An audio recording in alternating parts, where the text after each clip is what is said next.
नमस्ते दोस्तों, आप सभी का स्वागत है मेरे YouTube चैनल पर। अगर आप ग्राफिक डिज़ाइनिंग और वीडियो एडिटिंग में करियर बनाना चाहते हैं तो ये चैनल आपके लिए बिल्कुल परफेक्ट है। इस चैनल पर मैं आपको सिखाऊंगा Adobe Illustrator, Photoshop, After Effects, Premiere Pro, Adobe Audition और इन सारे सॉफ्टवेयर के साथ और भी बहुत कुछ सिखाऊंगा, तो चैनल को सब्सक्राइब ज़रूर करें। तो आज हम शुरू करने वाले हैं अडोबी इलस्ट्रेटर की क्लास नंबर 1 से। तो क्लास शुरू करने से पहले हम ये जान लेते हैं कि अडोबी इलस्ट्रेटर और फोटोशॉप में क्या डिफरेंस है और हम इन दोनों पर डिज़ाइन क्या करते हैं। तो हमारी जो इमेज होती है वो दो टाइप की होती है, एक तो वेक्टर इमेज और दूसरी होती है रास्टर इमेज। रास्टर इमेज वो होती है जो पिक्सल से मिलके बनी होती है। तो जो हम फ़ोन या फिर अपने कैमरे से क्लिक करते हैं वो हमारी रास्टर इमेज होती है। तो वो एक पर्टिकुलर साइज़ की होती है, इसलिए हम उसको ज़्यादा जूम करते हैं तो वो पिक्सेलेट होने लगती है। लेकिन वेक्टर इमेज जो होती है वो हमारी पिक्सल से मिलके नहीं बनी होती, बल्कि वो पॉइंट टू पॉइंट मिलके बनी होती है। तो इसलिए हम उसे कितना भी स्ट्रेच कर सकते हैं, मतलब कितना भी जूम करेंगे हम, उसके एजेस शार्प ही रहते हैं। तो जितना भी वेक्टर का काम होता है वो हमारा इलस्ट्रेटर पर होता है, और जितना भी रास्टर इमेज की एडिटिंग होती है वो हम फोटोशॉप पर करते हैं। ठीक है, तो यहाँ से आपको बेसिक डिफरेंस समझ में आ गया होगा कि इलस्ट्रेटर पर हम क्या डिज़ाइन करते हैं और फोटोशॉप पर क्या डिज़ाइन करते हैं। तो शुरू करते हैं फिर इलस्ट्रेटर की क्लास नंबर 1 से। तो ये मैंने अडोबी इलस्ट्रेटर ओपन कर लिया है। जैसे ही आप ओपन करते हैं कुछ इस तरह का इंटरफेस खुल के आता है। तो यहाँ पर हमारे प्रीसेट्स आ जाते हैं और यहाँ पर क्रिएट न्यू ओपन का ऑप्शन आ रहा है। तो हम सबसे पहले क्रिएट न्यू करते हैं।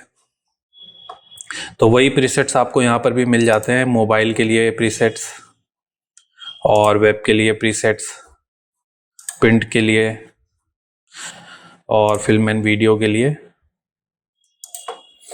तो अगर आपको प्रीसेट्स में से कोई साइज़ चाहिए तो आप प्रीसेट में से ले सकते हैं। यहाँ पर मैं A4 साइज़ का ले रहा हूँ। हमारे यहाँ पर प्रीसेट डिटेल्स देख लेते हैं।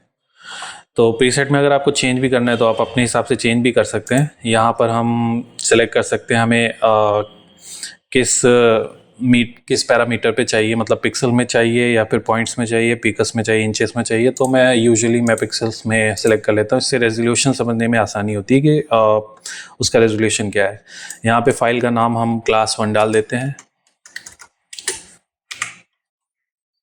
और ये ओरिएंटेशन हमें वर्टिकल चाहिए या हॉरिजॉन्टल चाहिए। आर्टबोर्ड हमें एक ही चाहिए। ब्लीड एरिया हमारा प्रिंटिंग में काम आता है, मतलब जितना हमारा साइज़ है उससे तो 1 पिक्सल 2 पिक्सल ज़्यादा, जितना भी आपको ज़्यादा ब्लीड एरिया चाहिए वो हम सिलेक्ट कर लेते हैं। ब्लीड एरिया वो होता है जब हम कोई डिज़ाइन बनाते हैं तो उस साइज से थोड़ा सा ज़्यादा ब्लीड एरिया हम सिलेक्ट करते हैं और डिज़ाइन वहाँ तक पूरा अपना बनाते हैं, ताकि जब हम प्रिंट करने को दें तो प्रिंटर कभी एज तक प्रिंट नहीं करता है। इसलिए ब्लीड एरिया हम बना के देते हैं ताकि जितना प्रिंटर प्रिंट कर पाता है वहाँ तक करता है, और जो ज़्यादा एरिया होता है वो हम ब्लेड से कट कर देते हैं, तो वो लगता है कि हमारा एज तक प्रिंट हुआ होता है। तो ब्लीड एरिया हमारा प्रिंटिंग के यूज़ में होता है। फिलहाल मैं ब्लीड एरिया सेलेक्ट नहीं कर रहा हूँ। और हमारा ये ऑप्शंस यहाँ पर देख लेते हैं। कलर मोड हमारा CMYK और RGB है। RGB कलर मोड हम तब सेलेक्ट करेंगे जब हमें प्रिंट नहीं कराना होता है अपना डिज़ाइन, मतलब आपको ऑनलाइन ही पोस्ट करना होता है, ऑनलाइन ही शेयर करना होता है, तो हम RGB सेलेक्ट करेंगे। लेकिन अगर आपको प्रिंट कराना है तो आप CMYK सेलेक्ट कर लेंगे। यहाँ पे प्रिंटिंग के कलर्स आते हैं। ठीक है, और यहाँ पर हम पिक्सल पर इंचेस सेलेक्ट कर लेते हैं, कितना चाहिए आपको। तो मैं यहाँ पे 72 लगा लेता हूँ। 300 भी लगा सकते हैं आप, और बाद में भी इसको चेंज कर सकते हैं, मैं आपको दिखाऊंगा बाद कैसे करते हैं। तो ठीक है, अब यहाँ पे हमने ये बेसिक सेलेक्ट कर लिए हैं, अपने साइज़ भी सेलेक्ट कर लिया A4 साइज़, और क्रिएट करते हैं। तो ये हमारा आर्टबोर्ड खुल के आ गया है। हालांकि आर्टबोर्ड का इतने इंपॉर्टेंस इलस्ट्रेटर में होता नहीं है जितना कि फोटोशॉप में होता है, क्योंकि इसमें हम डिज़ाइन कहीं भी बना सकते हैं। आर्टबोर्ड के बाहर भी, ये देखिए मैंने रेक्टेंगल यहाँ बना दिया, आर्टबोर्ड के ऊपर मैंने नहीं बनाया। तो आर्टबोर्ड का इतना इंपॉर्टेंस नहीं है, हालांकि साइज़ के लिए हम यूज़ कर लेते हैं। तो ये हमारा कुछ इस तरह का इंटरफेस खुल के आता है इलस्ट्रेटर में। तो ये यहाँ पर सारे आप टूल्स देख सकते हैं। अगर आपको यहाँ पर सारे टूल्स नहीं दिख रहे हैं तो आपको विंडो में जाना है, वर्क स्पेस में जाना है, और एसेंशियल्स क्लासिक सेलेक्ट कर लेना है। तो यहाँ पे बहुत सारे वर्क स्पेस होते हैं, तो वो अलग अलग टूल्स यहाँ पे दिखाते हैं। थोड़ा सा इंटरफेस चेंज होता है उनका, मैं आपको दिखाता हूँ। जैसे मैंने यहाँ पे एसेंशियल्स लगाया तो ये देखिए कुछ इस तरह का खुल गया। तो सारे टूल्स आपको यहाँ पे चाहिए तो आप वर्क स्पेस में जाएँ, एसेंशियल्स क्लासिक में जाएँ, और ये आपका आ गया। और अगर आप यहाँ पे जो आपको ये सारे ऑप्शंस दिख रहे हैं, इनमें से अगर कोई आपका विंडो अगर सपोज गलती से बंद हो जाता है या कहीं और कुछ भी बंद हो जाता है तो कोई घबराने की बात नहीं। आप फिर से विंडो में जाएं, वर्क स्पेस में जाएं और रीसेट कर दें अपना वर्क स्पेस।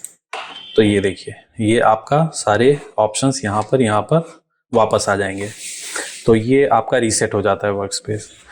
ठीक है, तो आज हम इलस्ट्रेटर में सबसे पहले दो बेसिक टूल्स के बारे में जानेंगे। एक तो है सिलेक्शन टूल और दूसरा है डायरेक्ट सिलेक्शन टूल। ये ग्रुप सिलेक्शन टूल का यूज़ नहीं होता है, इसलिए हम इसको नहीं पढ़ेंगे। तो हम सिर्फ इन दोनों टूल्स को ही पढ़ेंगे, सिलेक्शन और डायरेक्ट सिलेक्शन।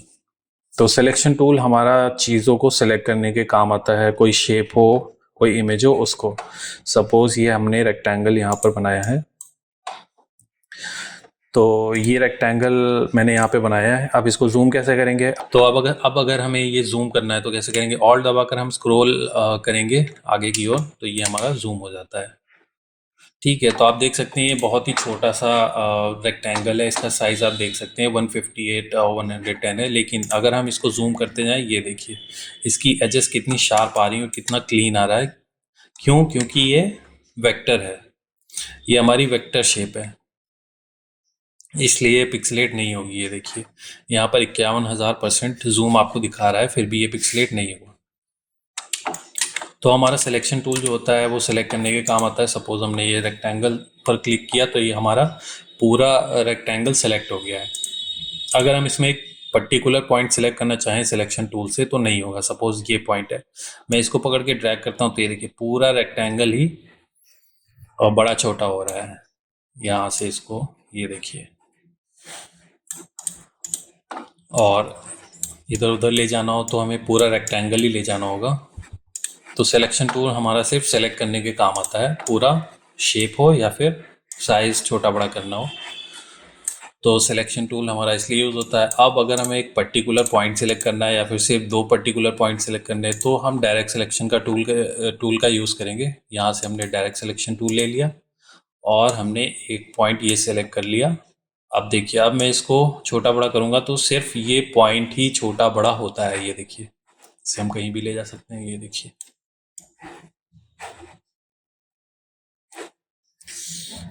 ठीक है। तो अगर हमें दो पॉइंट सिलेक्ट करने हैं तो हम दो पॉइंट सिलेक्ट कर लेंगे। ये देखिए,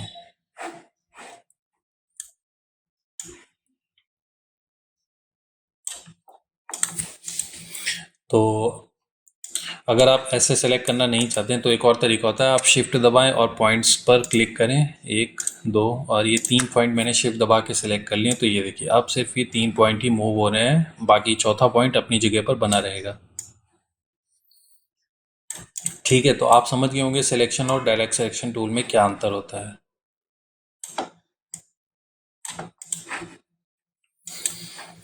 तो आप सिलेक्शन टूल और डायरेक्ट सिलेक्शन टूल की प्रैक्टिस करिए। बाकी के टूल्स मैं आपको धीरे धीरे करके आगे की क्लास में बताऊंगा। तो मिलते हैं क्लास नंबर 2 में। धन्यवाद।